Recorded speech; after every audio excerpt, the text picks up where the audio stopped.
Hey, this is Rob, and you're listening to the Hidden Destination podcast. All right, well, this is the final episode from the journey. So, I hope to continue releasing episodes,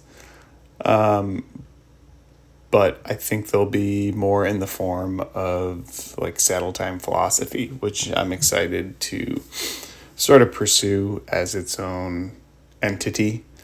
If anything, it'll give me an excuse to go out for long rides on quiet paths and roads and reflect on interesting topics. So, and I actually, well, I'll get into this later in the episode, but just bought a new gravel bike. So, yeah, I don't wait around.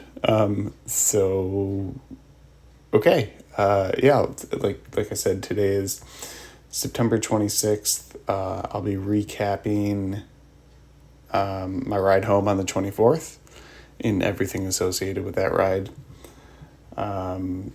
So jump into it. The 24th was the home stretch. It was Red Rock. I rode from Red Rock Ponds, which is just between Holly and Albion, New York, on the Empire State Trail, to Rochester, to Avalon Drive. And I rode 36 miles with a little under 1,000 feet of climbing. And it was an amazing way to end it. Originally, I had thought of just sort of doing the Buffalo to Rochester in one stint. And then I came across this, the awesome Red Rock Ponds campsite, and I'm really glad I ended up staying there. It was super cool. It ended up raining for a lot of the night, but had the pavilion to dry out all the gear before packing it up. And it was a beautiful, cool morning. I hopped on the Empire State Trail, or Erie Canal Path, and rode through Holly, New York, and then met my buddy Dylan Pudiak in Brockport, where we both went to university, and we went to Java Junction and had some coffee and caught up for a while. It was amazing. And then we both cruised on home together from Brockport into an insanely fierce headwind, and then got rocked with some rain towards the end. So welcome back to Rochester. It seems as soon as I hit Buffalo, I traded the sunscreen for the rain jacket. So it's very fitting. And then, yeah, we sort of meandered our way through Rochester, kind of took the more scenic, nostalgic path home through some of the back neighborhoods, some of our favorite neighborhoods. And Claire was getting off of work at a specific time and we had invited our parents over. And so they were sort of waiting there for the grand arrival. So we were, trying to, not overly contrived, but tried timing it nicely so that they were ready for when we rolled up, to make it as ceremonial as possible. And so Dylan and I stopped at East Ave Wegmans and grabbed some food to bring back. And in good fashion, and insofar as it is hard to break routine, I ended up just buying a lot of the staples that I'd buy on the road and prepared sort of one of my road meals, which is great. And yeah, then rode on in, and it was it was emotional and special to ride up to the house and see our parents there, and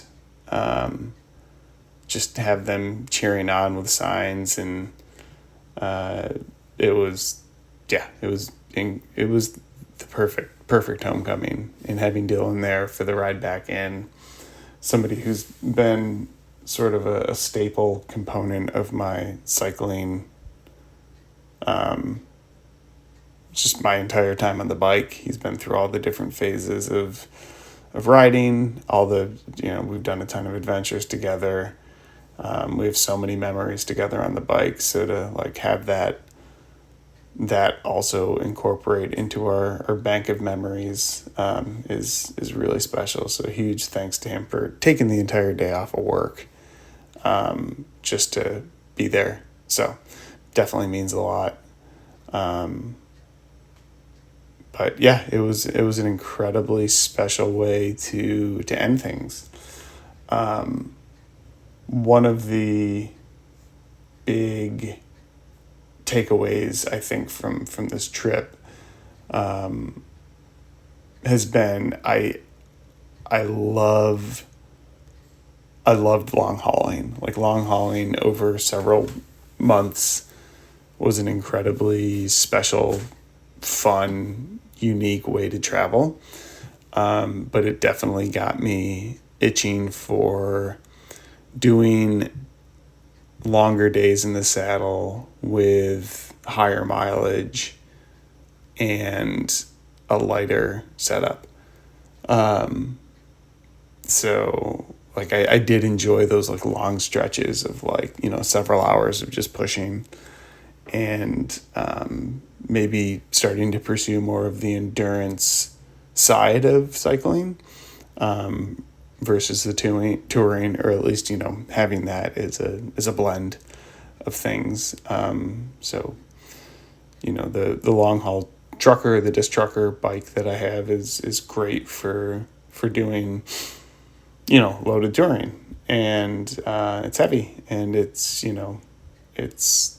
good for loading a bunch of stuff around.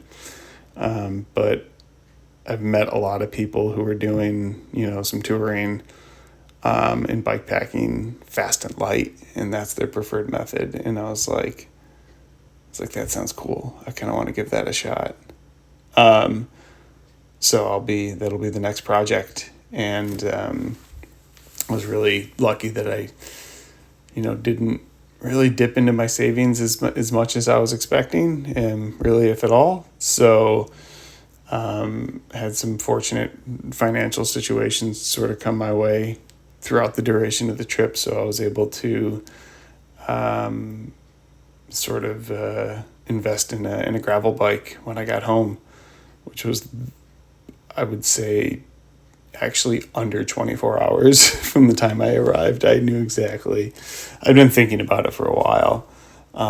So I ended up going into Towpath, who's, that's my shop here, and speaking with Rob, one of my buddies, who owns the shop, and we got situated there. So that was really exciting. One of the things that I really want to do moving forward is continue to incorporate cycling and community, like using cycling as a way to integrate with community. And I think like gravel rides, group rides, getting into sort of the cycling community here is going to be like, that's going to be a really good way to do that. So that's incredibly exciting. And I also start my new job October 7th. I fly out to San Francisco October 6th. So I want to basically have something ready to go so that when I'm home, because I'll be traveling quite a bit, I'll be able to just, hop on the bike and go for, a long training ride, build out sort of a training protocol that I can do to hedge against all the sedentary, gross feelings of travel. So it's been in the back of my mind brewing as a good way to diversify. So So yeah, all right. I think I'll end it there because we have our friend Leora visiting from Denver, Colorado, which is incredibly exciting. We're having a big reunion party tonight with a lot of folks coming over. I think like almost 30. Sort of a welcome home thing for me. So thank you so much to Claire for putting that on. She's the most incredible, supportive, amazing wife that literally anybody could ask for. So I feel so lucky. All right, so from Rochester, New York, Avalon Drive. Until next time, ta-ta.